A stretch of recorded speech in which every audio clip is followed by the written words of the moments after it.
오늘 지금 세 번째 이 말씀은 뭐 항상 그렇지만 대단히 중요한 말씀이에요. 항상 그렇지만요, 오늘 말씀은 오늘 말씀대로 또 성령님의 여러분들에게 새로운 어떤 한 분야를 깨닫게 하는 그러한 계기가 되기를 바라요. 자, 우리가 지난번에 지금 이 8개 짐승에 관한 이야기를 했어요. 이 8개 짐승에 관한 그 8개 짐승을 뭐라고 그랬어요? 8개의 제국이다. 이렇게 우리가 공부를 했어요. 그렇죠? 그러면서 어떤 한 분이 댓글을 제가 이렇게 항상 읽어보고 어떤 때는 제가 댓글을요 여러 번 읽어요. 댓글 속에서 많은 메시지를 저에게 이렇게 전달해줘요.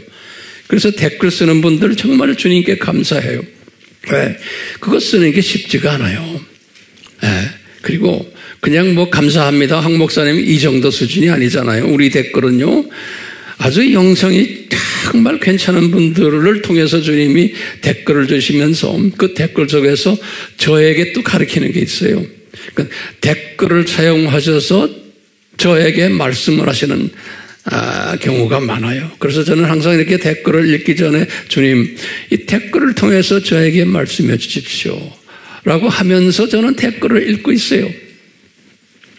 그러니까 댓글에다가 주님께서 많은 주님의 종들이 예수님이 이 세대에 하고 싶은 말씀을 하세요. 그러니까 많은 분들이 우리 웹에 들어와서 댓글을 보면서 감동받는 분들 상당히 많을 거예요. 앞으로도 계속 이렇게 일어날 거예요. 그러니까 댓글 사역 잊지 마세요. 아멘이요? 자, 보세요. 댓글 단 사람 중에 한 분이 이런 말이 있어요. 아이고, 두 짐승에 대해서 좀 자세히 빨리빨리 좀 알고 싶은데 이거 조바심이 납니다 하는 사람이 있더라고요. 그래서 내가 이분 참 나에게 주시는 말씀, 이분 이렇게 막 조바심을 가지고 기다리시는구나. 그렇지만 이쁘지요? 굉장히 이뻐요. 근데 항상 제가 이야기하지만 우리가 지금 두 짐승이라는 이 주제가 대단히 중요한 주제이기 때문에 이 주제를 우리가 깨닫고 이 주제에 대한 것을 완전히 소화하고 전하려면은 기초 공부가 잘 돼 있어야 돼. 그래서 지금요, 저는요, 이 기초를 지금 하나하나 차근차근히 지금 닦아가고 있는 거예요. 그래서 이 기초를 잘 닦으셔야 돼요. 그래서요, 마음 조바심 가지지 마시고, 그냥 한 단계 한 단계 서서히 발전적으로 차근차근히 공부하도록 제가 인도를 지금 저도 받고 여러분들도 그렇게 준비하시면서 이 말씀에 대하기를 바라요. 자, 그런 가운데 우리 지난 시간에 보신 8개의 짐승 제국들, 누가 이 8개의 짐승 제국을 보았어요? 요한이 본 거예요. 그렇죠? 성경에 어떤 선지자들도 이 8개의 제국을 한눈으로는 보지 못했어요. 그런 분이 없어요. 그런데 요한이 요 8개의 제국을 보았어요. 그것도 하루아침이 아니에요. 요한도 순교 1년 전에, 거의 순교 1년 전에 이 메시지를 받은 거예요. 그러니까 이분이 기독론 훈련도 많이 받았고 또 주후 95년에 작은 책을 잡수시고, 그게 계시록 10장 10절이라고 그랬죠. 작은 책을 잡수시고 전 3년반에 대한 메시지를 받으시고 후 3년반에 대한 메시지를 받으시고 후 3년반 끝날 때예요. 다시 말하면 일곱째 대접 나팔이에요. 이 7대 대접 나팔을 불 때에 그때 드디어 이분이 이 8개 제국에 대한 메시지를 받았어요.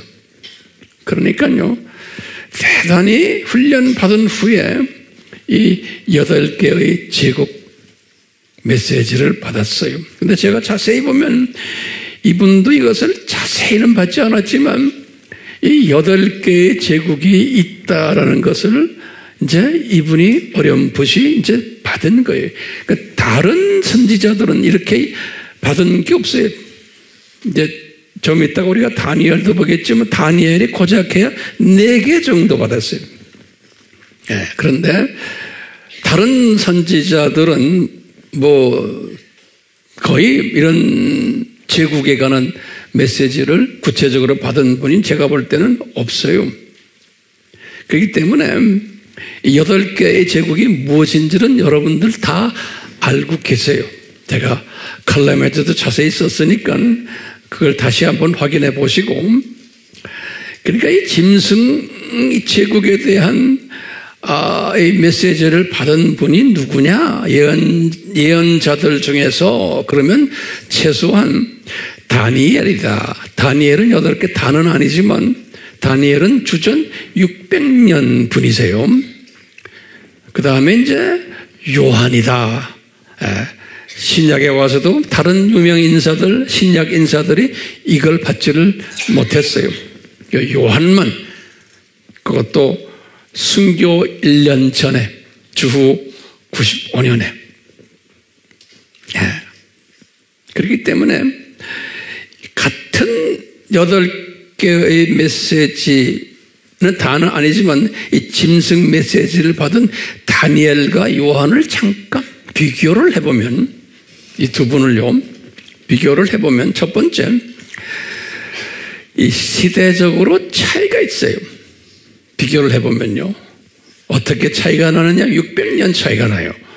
다니엘은 주전 600년이고 요한은 주후 95년이, 약 600년 차이가 나는 인물들이 긴 세월 동안 이 두 분에게 이렇게 짐승 메시지를 암시적으로 주셨어요.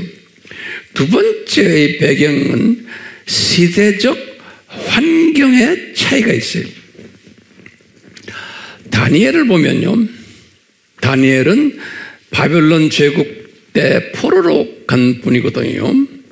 그렇지만 이분의 배경을 보면 이분은 왕실의 귀족 출신이에요. 다니엘은 이 다니엘서 1장 3절에 보면 그렇게 귀족 출신으로 되어 있어요. 3절, 4절, 5절에 보면요. 근데 요한은 그 다니엘과 달리 귀족이 아니고 이분은 그냥 평민인데, 이분은 어느 제국 시대예요? 로마 제국 시대의 인물이에요. 제국이 달라요. 그렇기 때문에 이 다니엘과 요한은 이런 배경이 달라요. 이 종교적 배경을 보면요, 이분들이, 다니엘은 어떤 종교를 가지고 계셨나요? 이분은 기독교인이 아니었어요. 무슨 교인이에요? 유대교인이었어요. 유대교인. 다시 말하면 삼위일체에 대해서 무지했던 분이에요. 성령에 대해서도 이 유대교인들은 성부 하나님만 유일한 하나님으로 보는 시각을 가진 사람들이, 그러니까 이 신학적 배경이 달랐던 사람. 요한은 유대교인이었지만 나중에 기독교로 개종한 사람이에요. 그렇기 때문에 요한은 삼위일체론을 알았고 특히 기독론에 강했던 사람이에요. 같은 하나님의 종들인데 다니엘과 요한은 이 소위 영적 배경, 신학적 배경이 달랐어요. 이렇게 다른 사람들에게 주님께서 이 짐승에 관한 예언을 하도록 했어요. 그렇지만 이분들은 다 은혜를 받은 분들로 우리가 이제 봐야 돼요. 왜? 짐승에 관한 예언을 받도록 은혜를 받았어요. 다니엘은 다니엘대로 제한적 시각으로 요한과 좀 다르게 이 짐승에 관한 꿈을 꾸게 하시고는 이렇게 예언을 받게 했고, 요한은 좀 더 포괄적으로 8개를 다 볼 수 있는 그러한 영성을 받아가지고, 우리식으로 말하면 독수리 시각이죠. 요한은 이 독수리 시각을 받아가지고 이 짐승에 관해서 예언케 했어요. 다시 말하면 누가 더 은혜를 더 많이 받았나라고 보면 누굴까요? 요한이겠죠. 그렇죠? 요한이 다니엘보다는. 자, 그런데 우선 한번 우리가 다니엘에게 보여주신 그 짐승의 예언들을 간단하게 한번 봅시다. 제가 이제 때가 되면 자세하게 더 말씀드릴 거예요. 다니엘서를 이렇게 보면 최소한 4번이에요. 최소한 4번 이 짐승에 관한 예언을 받았어요. 그러니까 이분은 특수한 분이 구약의 모든 선지자들보다도. 첫 번째는 이분이 느부갓네살의 꿈, 느부갓네살 왕이 바벨론 왕이죠. 이분이 큰 신상을 꿈으로 봤거든. 큰 신상. 이 큰 신상을 꿈으로 봤는데 그 꿈을 다니엘이 해석을 해준 거예요. 다니엘서 2장 31절에서 35절에는 느부갓네살 왕의 큰 신상을 보는 거예요. 그것을 다니엘이 해석한 이야기가 2장 36절에서 49절이에요. 이때 보면은 이 4짐승에 관한 이야기를 이제 이 왕이 꾼 거예요. 이것을 이제 해석해 준 거예요. 저기 첫째 느부갓네살의 꿈 해석이에요. 두 번째는 다니엘이 직접 4짐승에 관해서 꿈을 꿨어요. 다니엘서 7장 1절에서 28절이에요. 세 번째는요, 다니엘이 또 꿈을 꿨는데 어떤 꿈을 꿨냐면 숫양과 숫염소에 대한 꿈을 꿨어요. 숫양과 숫염소 8장 1절에서 27절이에요. 이 숫양은 메대와 바사 제국을 말하고 숫염소는 헬라 제국을 말한다라고까지 가브리엘이 해석해 줬어요. 가브리엘이. 이 다니엘서 7장에서는 4짐승을 볼 때 천사가 해석해 줬다 그랬어요. 그러니까 내 생각엔 가브리엘 같아요. 자, 4번째 다니엘이 본 것을 보면은 다니엘이 금식을 하면서 자기 죄를 회복하고 있었는데, 다니엘서 9장 이야기예요. 이 가브리엘이 다니엘에게 예언을 해주는 거예요. 9장 20절에서 27절에 그 유명한 72대 예언을 해줘요. 이것도 오늘은 제가 설명 안 드리지만 언젠가는 자세히 설명해 드릴 거예요. 71회에 대한 설명을 해준 거예요. 이 71회의 설명을 봐도요, 다니엘이 언제부터냐면 예루살렘 성전을 중건하라는 명령이 떨어진 것이 약 450년경에 주전. 이때부터 시작을 해서 71회 예언을 보면 예수님의 지상 재림까지의 예언이에요. 굉장히 중요한 예언이거든요. 71회 예언이. 그러니까 이제 이 다니엘이 주전 한 500년부터 시작을 해서, 그분이 주전 600년뿐 아니에요. 500년부터 시작을 해서 쭉 해서 짧게, 아주 짧게 예수님의 지상 재림까지의 그 기간을 짧게 예언해 준 것이 72대 예언이에요. 그래서 이 71의 예언은 굉장히 중요한 예언이에요. 나중에 우리 자세히 언젠가는 볼 거예요. 이렇게 딱 보면은 요한도 많은 예언을 작은 책을 잡수시고는 요한은 작은 책을 잡수신 것이 다니엘서 몇 장 몇 절이에요? 10장 10절이죠. 우리 쌍십절이라고 해서 기억하세요. 쌍십절에 10월 10일 날에 이 요한이 작은 책을 잡수셨는데 그때부터 시작을 해서 11장 12장 13장에서 쭉 해서 22장까지 그 긴 예언을 하게 된 거예요. 그러니까 이 작은 책을 잡수시고는 이분의 영성이 엄청 커졌어요. 그래가지고요 자세하게 설명을 하시는 거예요.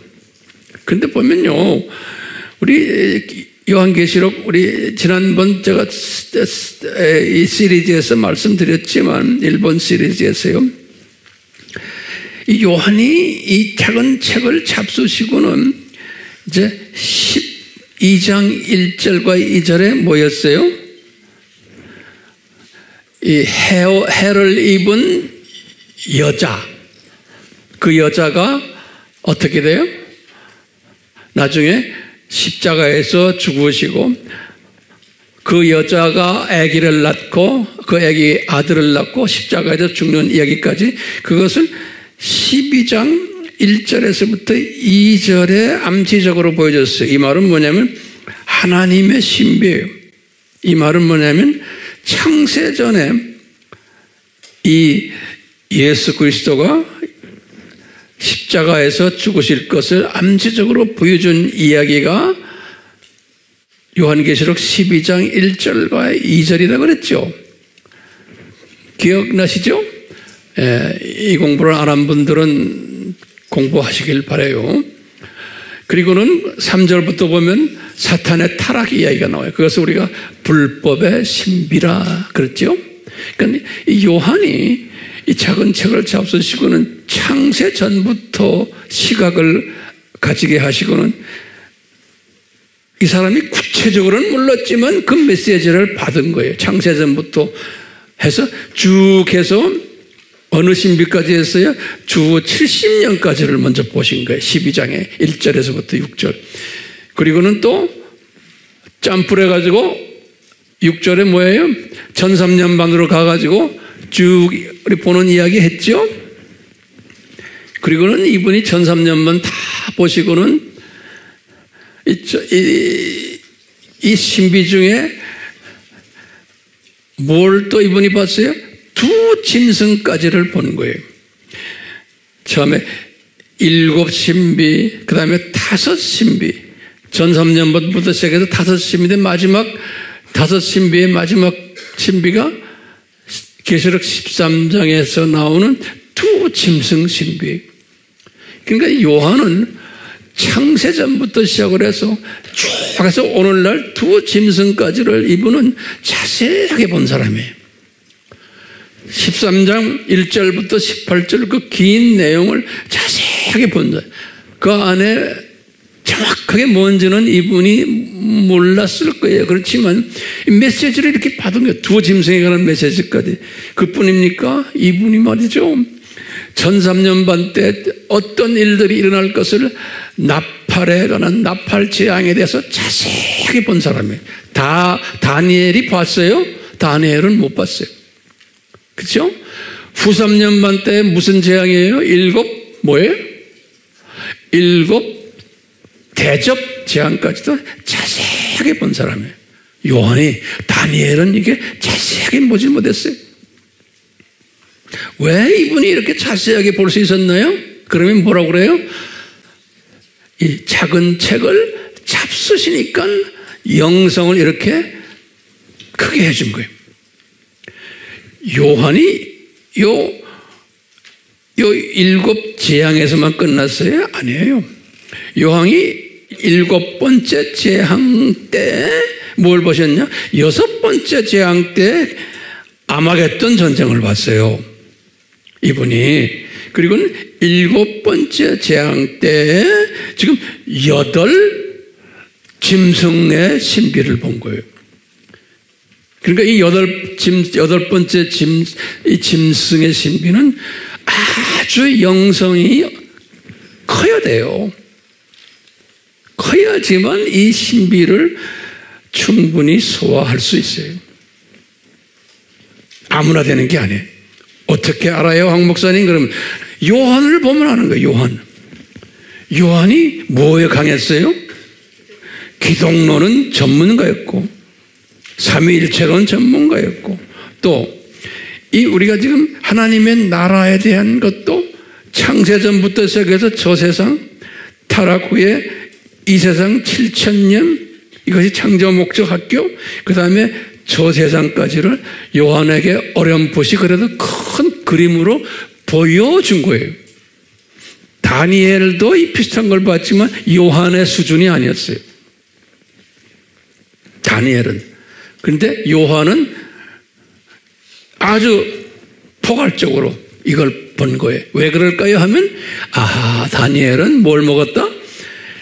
이 작은 책을 잡수셨구나. 다시 말하면 기독론은 말할 것 없이 강했고 삼위일체론도 그리고는 하나님 나라론도 강했구나. 그 다음에 종말론도 강했구나. 이것을 우리가 볼 수가 있는 거예요. 그렇기 때문에 우리 여러분들, 우리 AMI 공부하는 분들, 이 AMI 공부라고 뭐 딴 거 있습니까? 이 부분에 전문적으로 강한 팀들이 AMI 팀들이에요. 왜?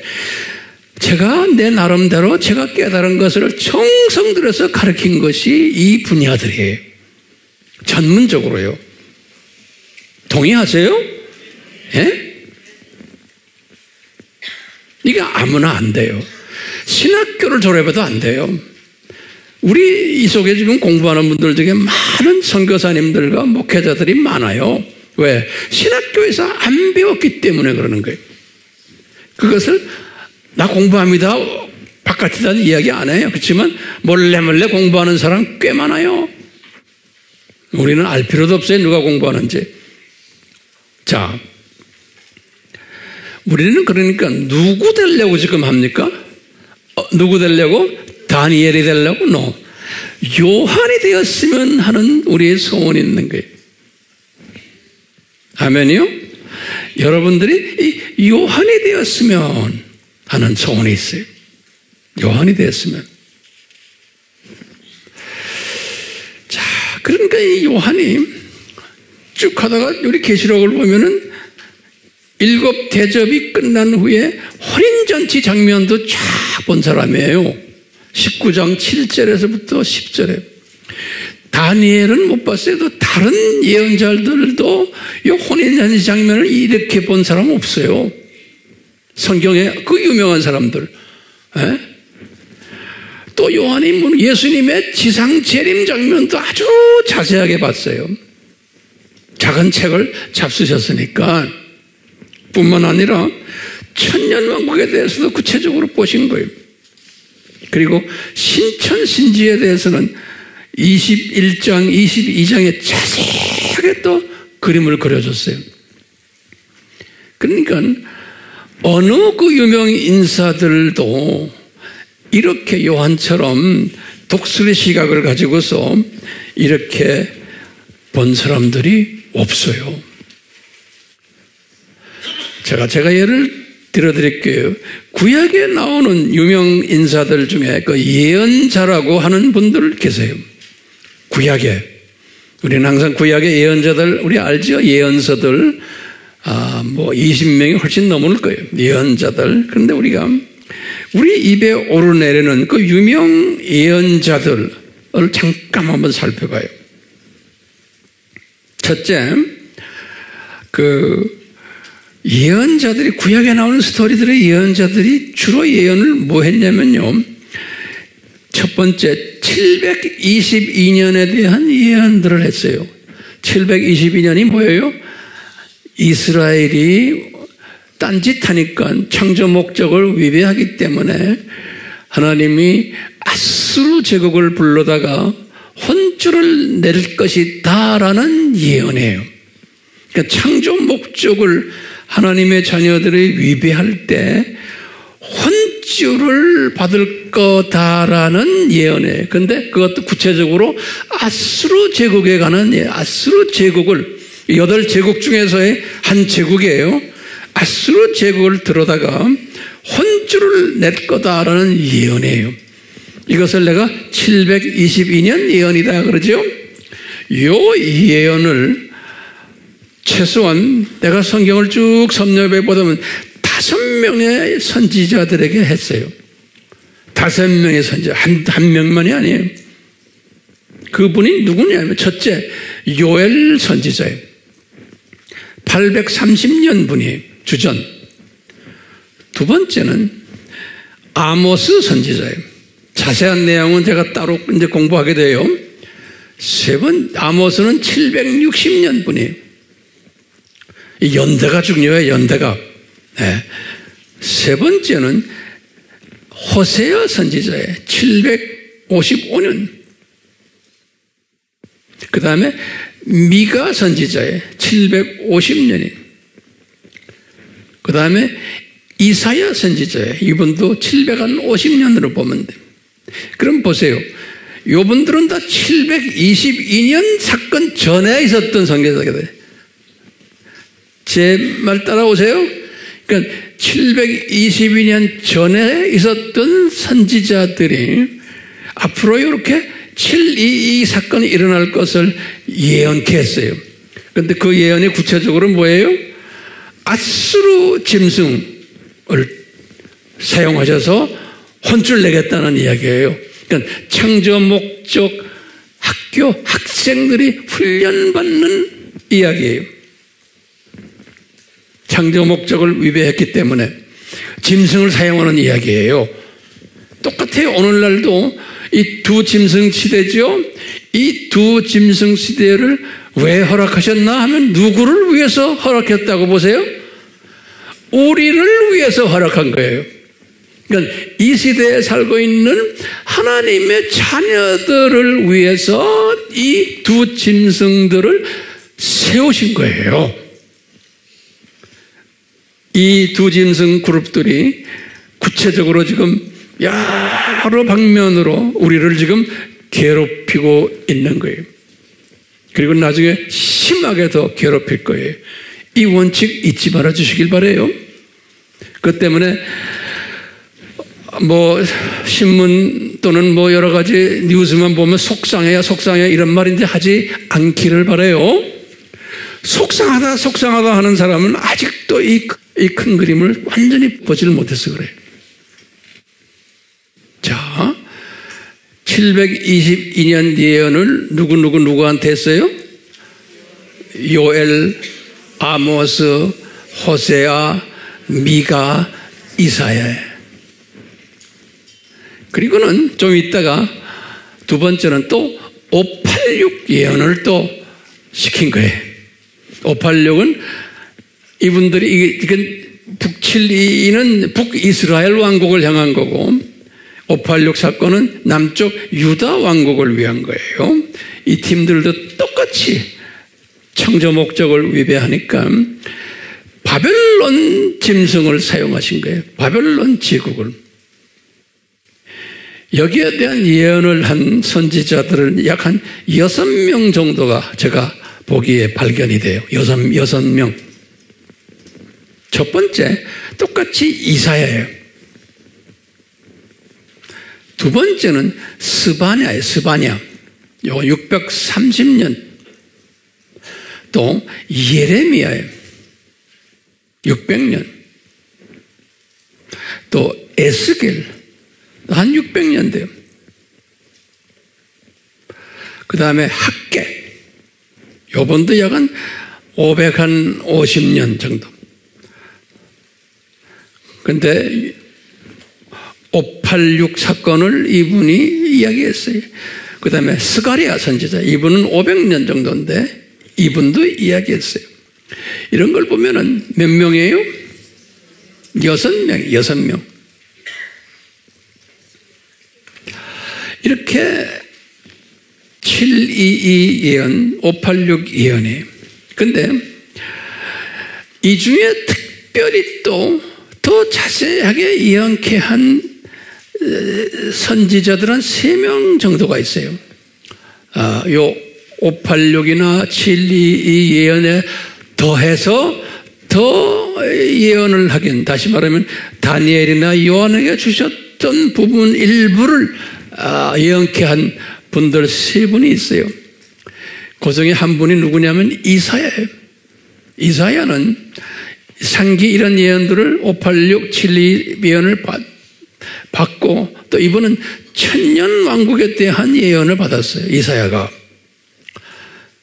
이사야서 11장과 12장에 또 65장과 66장에 보면 이분이 점프를 해가지고 천년 왕국 때의 그 장면을 예언케 했어요.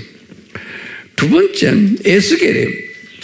이 에스겔은 이스라엘이 눈 뜨고 회복된다는 예언을 받았어요. 예수님 재림 전에 36장, 37장에. 그뿐 아니라 후 3년만 마지막 때 아마겟돈 전쟁에 관한 또 예언을 받았어요. 지금 누구예요? 에스겔이에요. 38장, 39장에.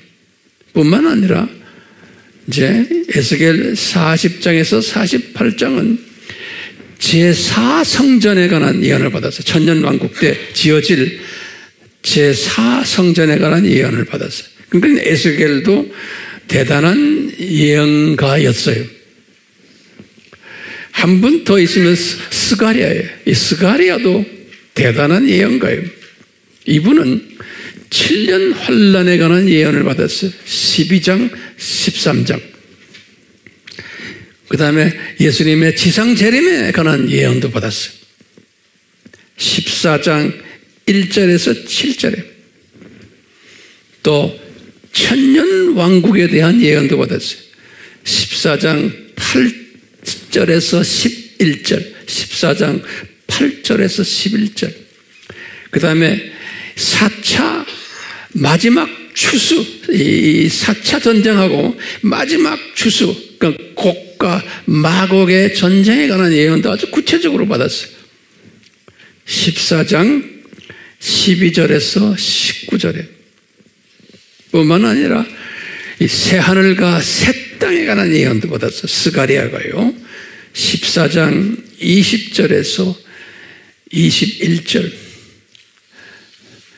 그러니까요, 이분들은 작은 책을 잡수신 분들이에요? 아니에요. 작은 책을 잡수신 분들이 아닌데 특별한 이런 예언을 다니엘과 같이 받은 분들이, 특히 여기 지금 이사야나 에스겔이나 스가랴나 이런 분들은 어떤 시각이었냐면, 그래도 시각이 이분들은 구체적은 아니지만 어디까지 갔어요? 이 오늘날까지 와서 천년왕국도 어느 정도 예언받았고 신천신지에 관한 예언까지도 이렇게 어렴풋이 받은 분들이, 요분들이. 그러니까 요 다니엘, 이사야, 에스겔, 스가랴 이런 분들은 그래도 제가 볼 때는 독수리 시각은 아니지만 제 생각에는 조금 높이 뜬 참새 시각은 되지 않았나라고 그냥 한번 시각적 측면에서 제가 한번 표현해 보는 거예요. 이 요한은 무슨 시각일까요? 이 독수리 시각을 가지고 받았다라고 보면 돼요. 그런데 우리는 요한보다 더 큰 독수리 시각을 받으려고 지금 이 자리에 앉아 있는 거예요. 자, 오늘날 지금 제가 결론적인 말씀인데, 오늘날 소위 유튜브에 들어가면 수없는 종말론 예언자들이 있어요. 우리가 이런 공부를 하는 이유는 이 예언자들의 예언의 소리들을 듣고 보고 또 깨달으면서 이분들을 잘 분별하는 능력을 가져야만 된다는 거예요. 왜? 이 마지막 때, 이 혼돈 시대에 우리가 작은 책을 먹고 오늘 제가 말씀드리는 이 두 짐승과 연계된 이 예언의 이 모든 신비들을 우리가 잘 깨닫지 못하면은 지금 우리 주변에 지금 일어나는 많은 이 예언에 관한 예수님의 재림에 관한 이야기들을 내가 이것을 잘 정돈하지를 못해요. 분별하지를 못해요. 그냥 이 소리 하면 저리 따라가고 저 소리 하면 저리 따라가고 이렇게 되어 있어요. 왜냐하면 오늘날 이 예언한다는 사람들, 어떤 사람들은 예수님이 직접 오셔서 나에게 말씀하셨다, 또는 꿈에 보았다, 또 소리 들었다, 안 그러면 말씀 속에서 깨달았다, 별난 사람 다 있어요. 여기에 여러분들은 속임을 받으면 안 된다고 제가 경고를 하는 거예요. 그래서 지금 오늘 같은 메시지를 제가 전하는 거예요.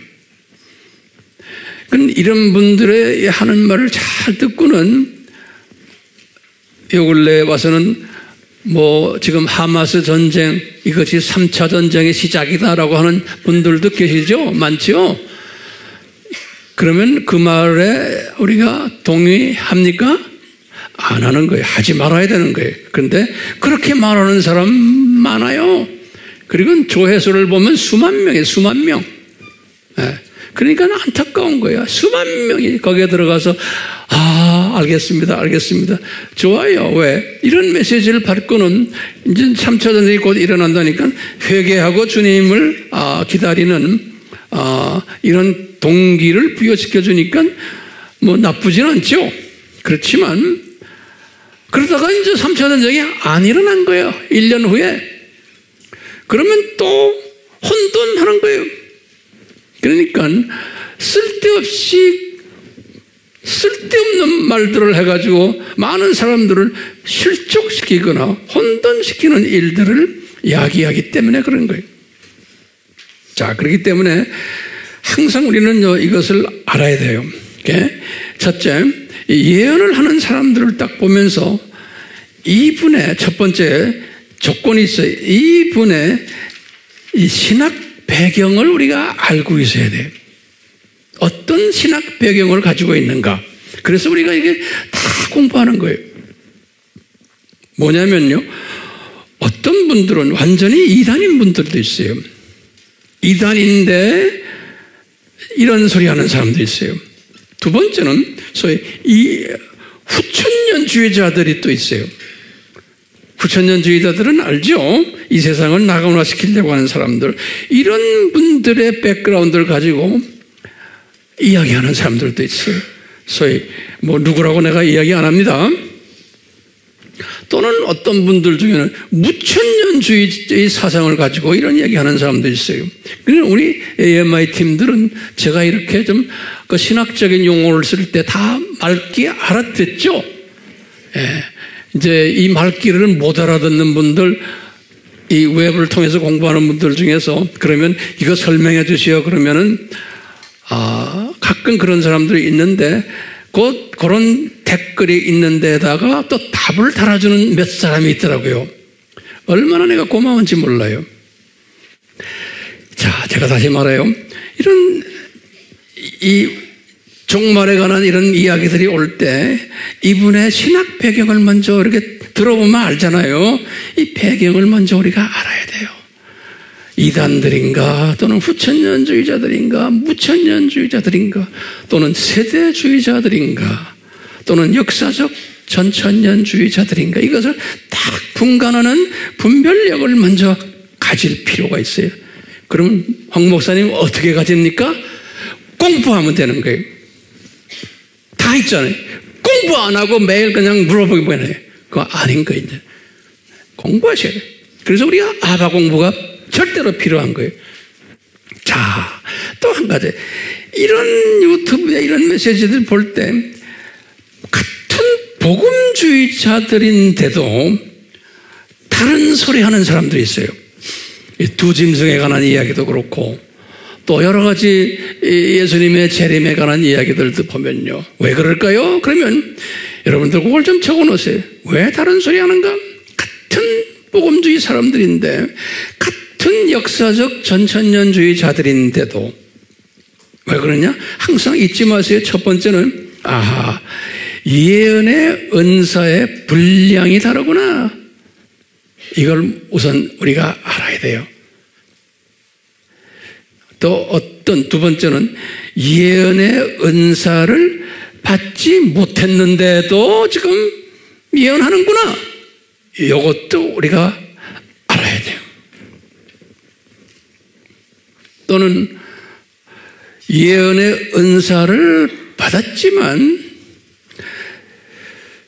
작은 책을 잡수지 않은 분이구나.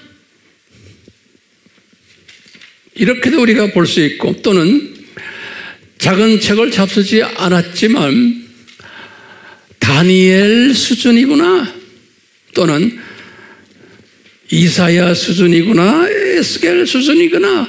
이 수준들을 내가 이렇게 점검하며 이제 내가 나름대로 이렇게 해석을 하는 영분별력을 가지는 자들이 우리가 되어야 되는 거예요. 그러기 위해서 지금 이 공부를 하는 거예요. 그러기 위해서. 예. 자, 그러면 우리가 이제 결론 중에 결론이에요.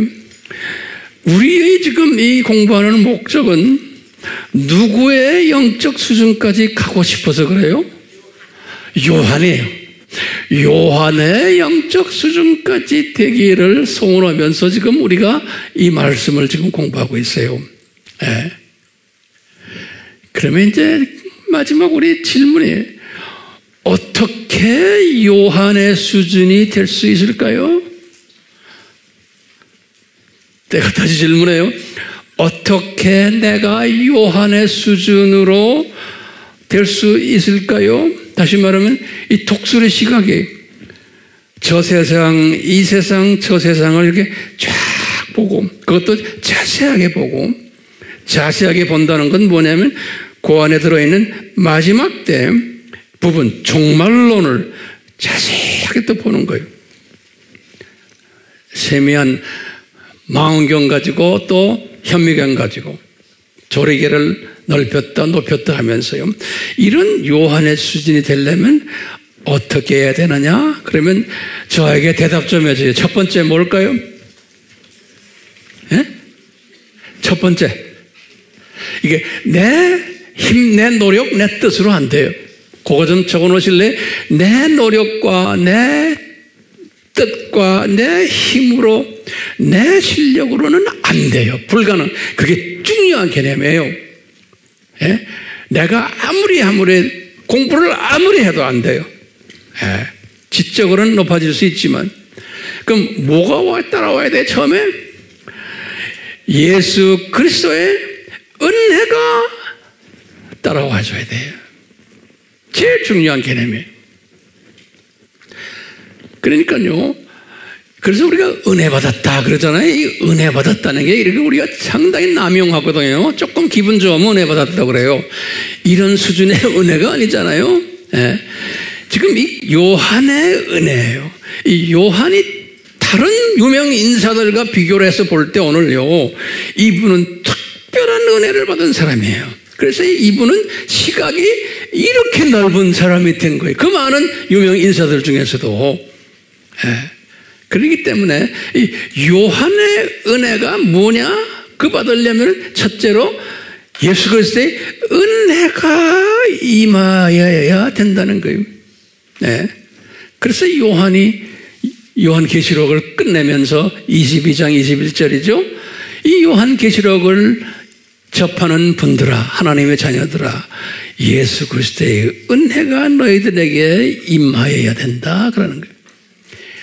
요한이 나만이 아니고 여러분들에게, 그러니까 우리 아미교회 교인들 이 공부를 해야 소용없어요. 이 은혜가 임해야 돼요. 오케이? 이걸 위해서 기도를 하셔야 돼요. 그리고 두 번째, 은혜가 임하면은 어쩌겠다는 거예요? 예? 은혜가 임한 사람에게 제일 먼저 나타나는 게 뭐냐면요, 이 성령님의 이끄심을 경험하게 돼요. 그러니까 모든 것을 다, 이건 성령님이 하시는구나, 입으로 고백하고 느끼세요. 성령님의 이끄심을 내가 경험하고 고백하는 거예요.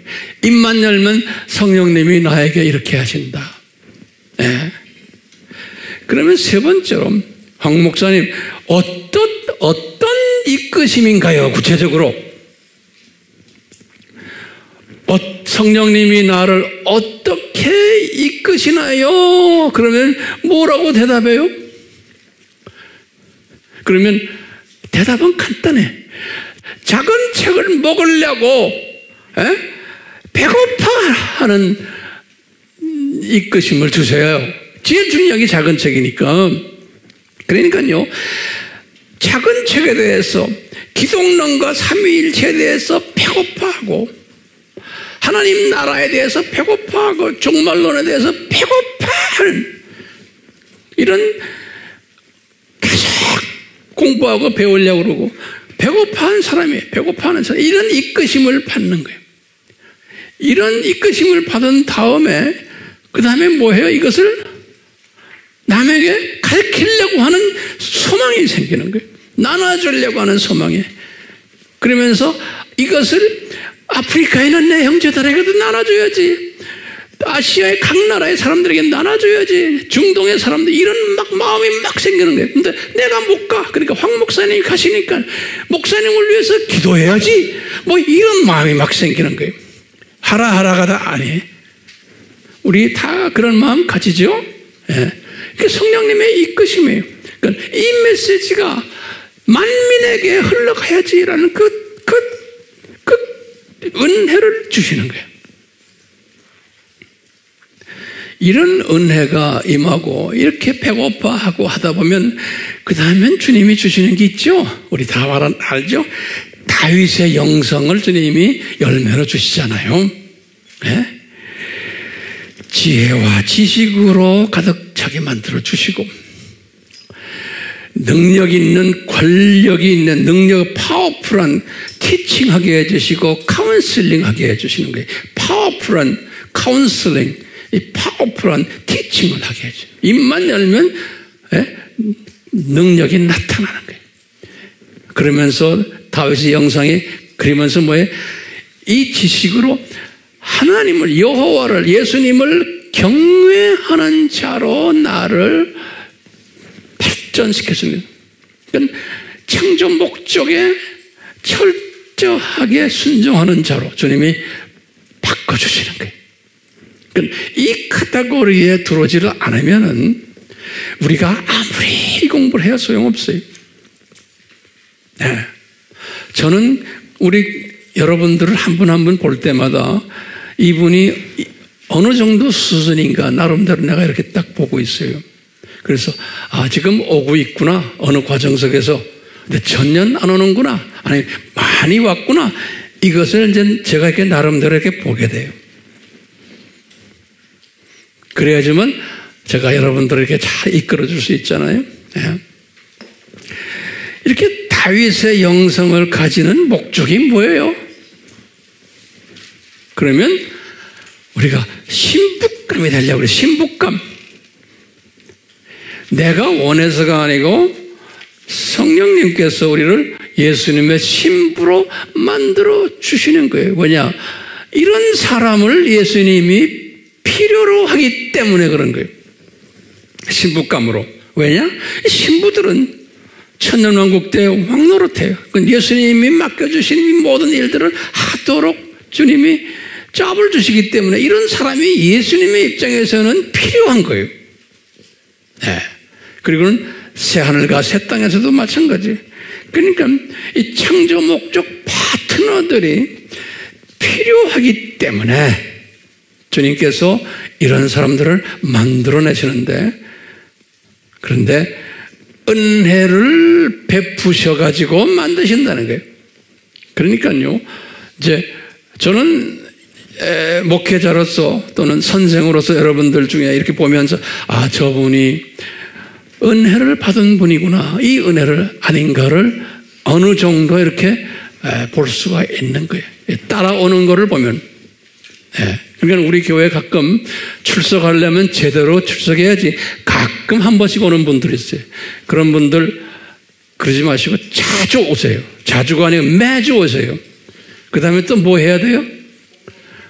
셀에 참석하셔야 되는 거예요. 이게 다 하나의 증거들이. 자, 어떤 분은 아이고 셀 가면 제가 좀 어색해서요, 그렇게 생각하지 마시고 그냥 용감하게 해보세요. 세상 말로 말하면 미친 척하고 와서 한번 앉아보세요. 한번 해보세요. 그 다음에 제가 결론 중에 결론이에요. 자, 이것을 차근차근 먹은 사람들, 이런 사람들은 벌써 이 세계관이 이렇게 변하게 되는 거예요. 아, 내가 누군가?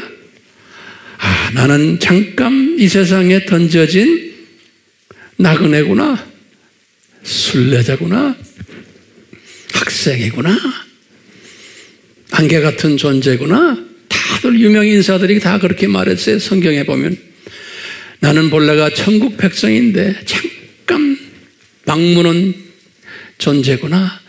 이런 세계관을 가지게 되는 거예요. 그러니까 이 창조 목적 학교의 구조에 대해서 자세히 알게 되는 사람인 거예요. 자, 그렇기 때문에 우리는 이 세계관을 가지도록 우리가 지금 이 두 짐승 공부를 하고 있죠. 이 세계관을 가지려고. 그래서 우리가 지금 작은 책을 먹어야 하는 거예요. 요한처럼 작은 책을 먹어야 하는 거예요. 이 작은 책을 먹으면 두 짐승에 대한 신비를 우리가 구체적으로 이제 알게 되고, 이 8개 제국이 어떤 제국들인가도 알게 되고, 특히 마지막 7번째와 8번째 이 제국이 어떤 제국인 것을 우리가 알게 돼요. 그러다 보면 시대 분별력 가지게 되고, 영 분별력도 가지게 되고, 독수리 시각자가 되어서 산고를 우리가 알고 산고를 견딜 수가 있고, 또 이 산고 속에서 평강을 누릴 수가 있다고 저는 보고 있어요. 이 산고 속에서. 저는 그렇기 때문에 웬만한 이 산고를 알려주는 이 세상 우리 텔레비전에 무슨 9시 뉴스 이런 거 저 안 봐요. 볼 필요도 없어요. 그 잡것들이 거기서 떠드는 걸 이렇게 이제는 안 보게 돼요. 왜? 보나 마나요. 우리 팀들 그렇게 하고 있죠? 네. 이 세상 돌아가는 얘기 그냥 제목만 훌떡 보지 자세하게 들여다봐서 국회의원 아무개가 무슨 소리하고 무슨 야당 대표 무슨 대표가 무슨 말하고 그런 게 보입니까? 그런 거를 보고 열심히 보고는 열을 받고 하는 사람은 우리 교회는 한 사람도 없으셔야 되겠습니다. 예. 그냥 이렇게 돌아가는구나. 앞으로 더 심하겠구나. 이제 더 많은 사람이 열 받겠구나. 그렇지만 최소한 저나 여러분들은 이 열 받는 대열에서는 끼지 않기를 바랍니다. 아멘. 다 하셨네. 한두 사람 아멘 소리 안 하는 사람 있지만 마음으로는 하셨으리라고 저는 믿어요. 자, 같이 기도합시다. 예수님, 저희들에게 이 두 짐승에 관한 숨겨진 신비들을 조금씩 열어주시니 우리에게 때를 따라서 숨겨주신 그 신비들을 계속해서 가르쳐 주시옵소서. 그래서 우리의 삶이 더욱 이 산고 속에서 평강을 누리며 평강만 누리고 앉아있는 그러한 자가 되지 않고 열심히 나의 할 일이 무엇인지를 깨닫고 뛰는 그러한 복된 자들 되도록 은혜 베풀어 주시옵소서. 이것이 오늘날 우리를 향한 주님의 뜻임을 재확인받으며 주여 우리를 인도해 주시옵소서. 예수님의 이름으로 기도드리옵나이다. 아멘.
생각을 해요.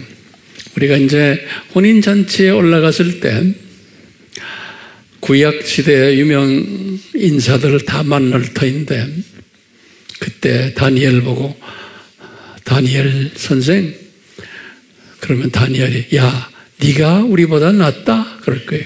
왜?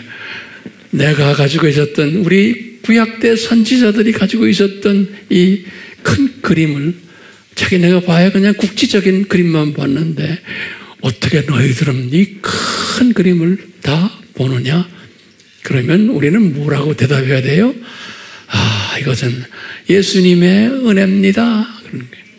그러니까 제가 볼 때는 우리의 위치가 왕권이 그 유명 인사들보다도 더 높을 것 같아. 왜? 시각이 훨씬 더 큰 사람들. 그거 보이세요? 왜들 입 다물고 가만히 있어요? 우리가 그분들보다 더 높을 것 같아.